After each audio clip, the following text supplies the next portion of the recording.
Hey Stampede fans, Jim Olander here at the Premier Center for another edition of Stampede Weekly. The Stampede went 0-1-1 last weekend on the road. On Friday, Sioux Falls was at Sioux City at the Tyson Event Center. Fell behind 4-0 early, did battle back to pull within 2 goals, but just wasn't meant to be on Friday night as the Stampede fell 5-3 to the Sioux City Musketeers, even out shooting them 38-9 in the final 2 periods, but unable to top the Muskies. On Saturday, Stampede traveled back down to Kearney, Nebraska to take on the Tri-City Storm.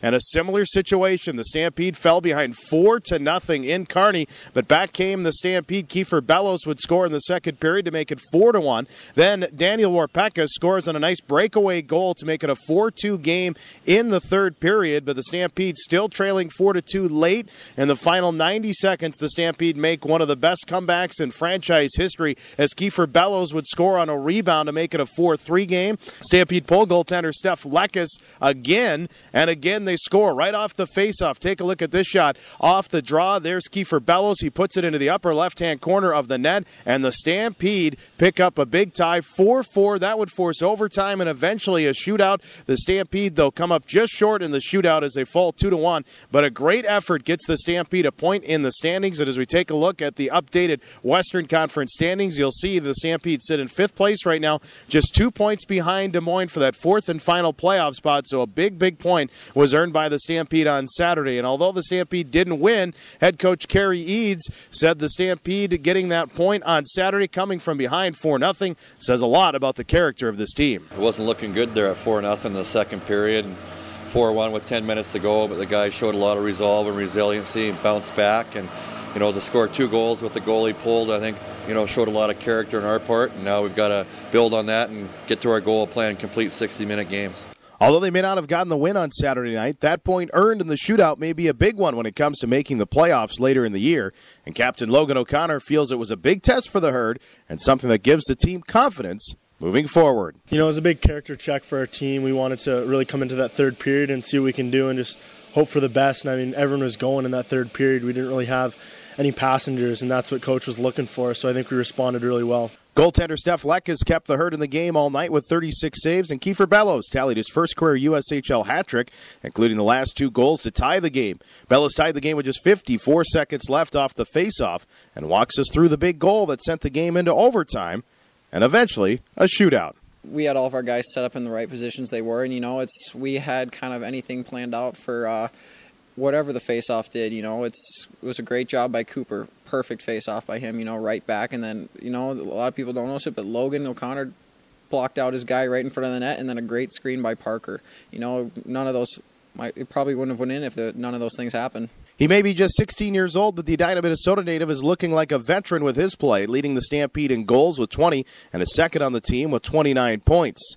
He was recently named USHL Co-Forward of the Week after tallying the hat trick, and head coach Coach Eades says what Bellows has done has been very impressive so far this season. Yeah, Kiefer is a heck of a player for a 98. If you didn't have a program, you wouldn't think he was that young of a guy, but he's really stepped forward.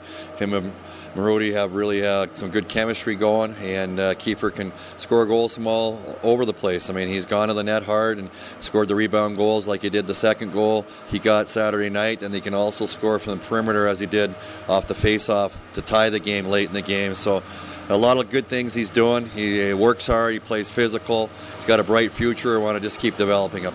This weekend, the Stampede returned home to the Premier Center to host Chicago and Fargo this Friday and Saturday night. The Herd went 7-1-1 during their 9-game homestand. And though it's an important weekend to stay in the race, the biggest key is playing a full 60 minutes, says O'Connor. We just got to get back to 60 minutes. Coach has sort of emphasized it on it lately. We just haven't really had a full 60-minute game where we've been happy with our game. That 20 minutes in Tri-City was good, but we just got to come together and be more complete and just limit the amount of passengers we have both games this weekend. Coach Eades agrees and says every game is huge at this point of the season, and if the Herd want to move up the standings, they need to win on their home ice. We only got 1 of 4 points last weekend on the road, so we got to make up for that. Other teams gained ground on us, and you know, we've got a good team in Chicago coming in Friday night, and then one of our rivals, Fargo, coming in Saturday. So it should make for a great weekend of hockey. So the Stampede return home here to the Premier Center, and as you can see behind me, well, we're getting ready. There was no ice here last week. They're putting the ice in now, in fact, just painting it. It'll be ready, though, come Friday night. Stampede open a 2-game homestand Friday against the Chicago Steel. It is National Wear Red Day as we raise awareness for women's heart disease, so make sure you show your support by wearing red to the game on Friday against the Chicago Steel. And then Saturday, the Stampede entertain Western Conference rival, the Fargo Force, will be in town for a big Western Conference battle. The Force just a few points behind the Stampede in the standings. They'll be ready for that game. We'll also have Tom Savage, a local author. He'll be here promoting his book, so make sure you check that out on the main concourse. And don't forget, the 8th annual Sioux Nation Pet Clinic Wiener Dog races will take place on Saturday, February 21st, right here at the Premier Center. First time ever at the Premier Center. It's bigger and better than ever. We've still got registration open. Go to our website, sfstampede.com. First 40 purebred registers will get there. We're looking for only purebreds this year. 100% purebred dachshunds will be racing. There's 2 races in the first period. The champions of each of those races will then compete for a grand championship race during the second intermission. This is an event you don't want to miss, thanks to Sioux Nation Pet Clinic. Dakota Dachshund Rescue will be here. They'll have lovable adoptable dachshunds located inside the lobby and main concourse area, so make sure you check it out. Go to our website, sfstampede.com, and make sure you're checking our YouTube page, following us on Facebook and Twitter at sfstampede this week, as a brand new commercial promoting that will be coming out as well. So a lot of fun stuff coming up here at the Premier Center and with the Stampede. That'll do it for this week's edition of Stampede Weekly. We hope to see you here at the Premier Center this weekend. We'll talk to you again next week.